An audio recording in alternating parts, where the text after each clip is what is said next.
Guess what just landed on Capitol Hill? The FBI dropped a bombshell briefing to Congress alleging that China tried to rig the 2020 election with fake driver's licenses and fraudulent mail-in ballots. And this is election sabotage with a twist. Here with more is our politics editor, Chris Bedford. So, Chris, if this is all true, then what does this say about the U.S. election security that nearly 20,000 fake licenses were intercepted, and who's actually being protected by this secret that we only now learn about this in 2025? Yeah, that's the big question, especially the latter one, which is who's being protected? Who made the call to stop this investigation when it seemed like there were valid concerns, where the investigation was starting to turn up legitimate problems, that this was actually sourced of the Chinese government, that this was actually designed to benefit Joe Biden, then Vice President Joe Biden, in his election. 20,000 in one shipment is enough to have changed the vote in Arizona. It's enough to have changed the vote in Georgia. Arizona was 10,500 or so. Georgia was 11,600 or so. And there are other states like Wisconsin, where it was about 20,000, a little bit north of that, that actually made the difference. Now, if President Donald Trump had won any one of those states, or any two of those states, it wouldn't have made a difference. If he'd won all three of them, then there would have been 269 to 269 electoral votes. It would have come down to the U.S. Senate. It would have been a whole other bag of worms, a whole other bunch of shenanigans.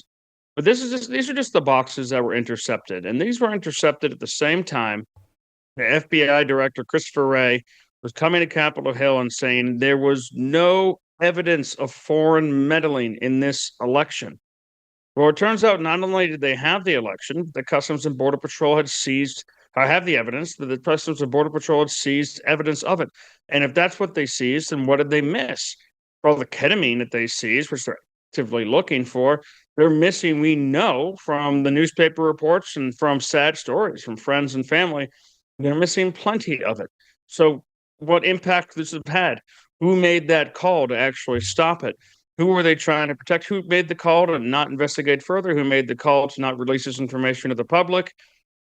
It's an extremely toxic brew that they've uncovered, and actually, I mean, the kind of stuff that can make it an impact, have an impact on an election. Now, I understand that they want to step back and try to just do everything they can to make sure that it's a fair election without giving either Democrats or Republicans any kind of heightened ability to claim that this was false or to drag the Republic through some kind of partisan fight over whether or not an election was rigged. But they didn't actually avoid that. So what they were doing is trying to pull back any kind of evidence regarding this. And it's a shameful chapter in American history. Well, I have a feeling that we will learn more about this. Our friend Mike Howell, I think, is a busy bee today when it comes to this story, and it's not going away anytime soon. It's certainly interesting that Kash Patel himself retweeted this out. Just the News broke it and retweeted it out personally. So a lot more to say, but we have a lot more to cover. So let's go to the big, beautiful bill. We got to get back to it. Rebecca Zelko wrote about this. The headline reads, Republican support wanes as Senate overhauls key provisions. Give us a status update, Chris. Oh, my gosh. So the Senate came out, the Senate Finance Committee, which was the last committee to do its work, that had worked closely with the House committee on this. And they made a couple big changes. And these were changes that were important for gaining both liberal Republican votes from blue states and also gaining conservative votes. They changed, for example, the sunset clauses and how quickly Joe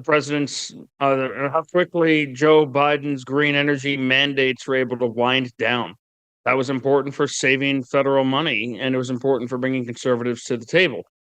They also took the $40,000 SALT cap, which is what the House Representatives had begrudgingly come to under threat from Republican House members who represent blue states in California, New Jersey, and New York. They said, we're actually going to do $10,000, which they claim is just a placeholder for negotiations. But we also know that they don't want actual formal negotiations and that no senator actually wants SALT caps. So I'm not sure who they're negotiating with, what that placeholder is exactly for. They also did harsher cuts or not cuts, but restrictions on Medicaid. They're cracking down more than the House of Representatives bill did. For example, on the rural states' practice of taxing their Medicaid expenses the hospitals have in order to increase the number that they're actually spending in order to increase their reimbursement. Now, that is a suspicious money laundering scheme performed by the states.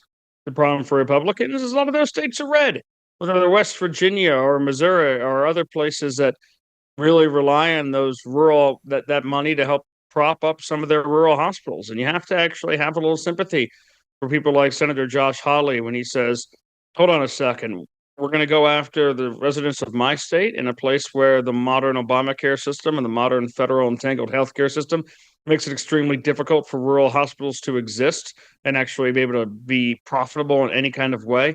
We're going to go after them, but we're going to protect companies' green energy mandates and other subsidies that have been put out there. That seems difficult. So there's still a lot of work.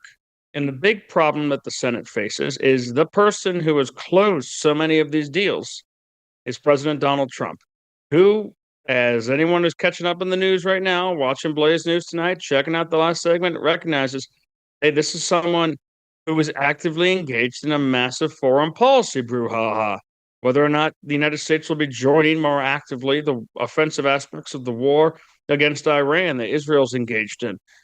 This president's busy, so he's not going to be able to spend the time that he spent on weeks past, either at the G7 summit or, as in weeks past, talking to senators, talking to congressmen, making phone calls, sealing deals that neither Thune nor Johnson were actually able to seal on their own.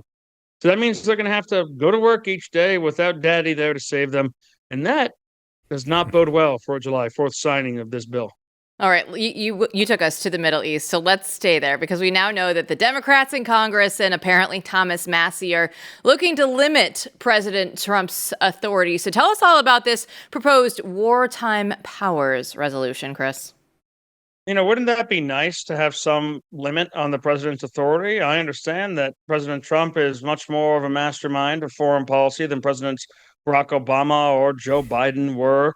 But at the same time, Congress abrogated or gave up its control over the power to declare war literally before our fantastic reporter Rebecca Zelko was born. They gave it up after 9/11, essentially. And under the authorization of military force, it's extended not just to Afghanistan and not simply to Iraq, but to places as far abroad as Georgia, as places in Africa. The president has traditionally a right to be able to quickly defend or engage in conflicts that threaten the United States, and has to do so regardless of legislative power, but then has to go back to the Congress if these actions want to continue. As far as I can tell, while there certainly are scenarios that have been outlined as recently as today by the Prime Minister of Israel, where Iran having a bomb is a direct threat to the United States, there is no actual imminent threat from this war.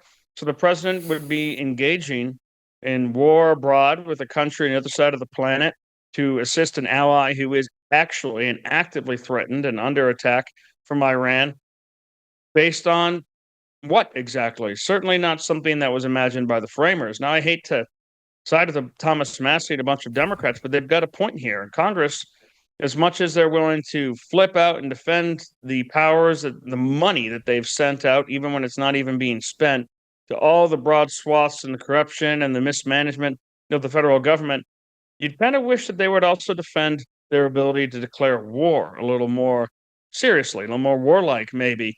And so far they haven't. And I don't know if that appetite has changed whatsoever. Well, I'd love to nerd out about the War Powers Act and more today. I know. But there's so much more to say, but I won't because we would be remiss if we didn't mention that today is a day to celebrate one man in a world of news. Someone who I am very grateful came to work with us at Blaze. And there's just not a lot of people like him, and that is Chris Bedford and his birthday today. Thank you, Mr. Peterson. You're a fantastic man to work with. And Miss Savage, you are the greatest host I've ever had a privilege of joining, whose program I've had a privilege of joining. It's been a pleasure to work with both of you and to hang out with our fantastic and super engaged audience. Yes, I feel like you were like forced to say that. I feel like that's how it came across. Is like I am reading this. I must say I like working with you, but I really do like I am working being with treated you. well. You are. We are trying to do our I've best. converted to Islam. Oh. So I am going to raise an ice cold martini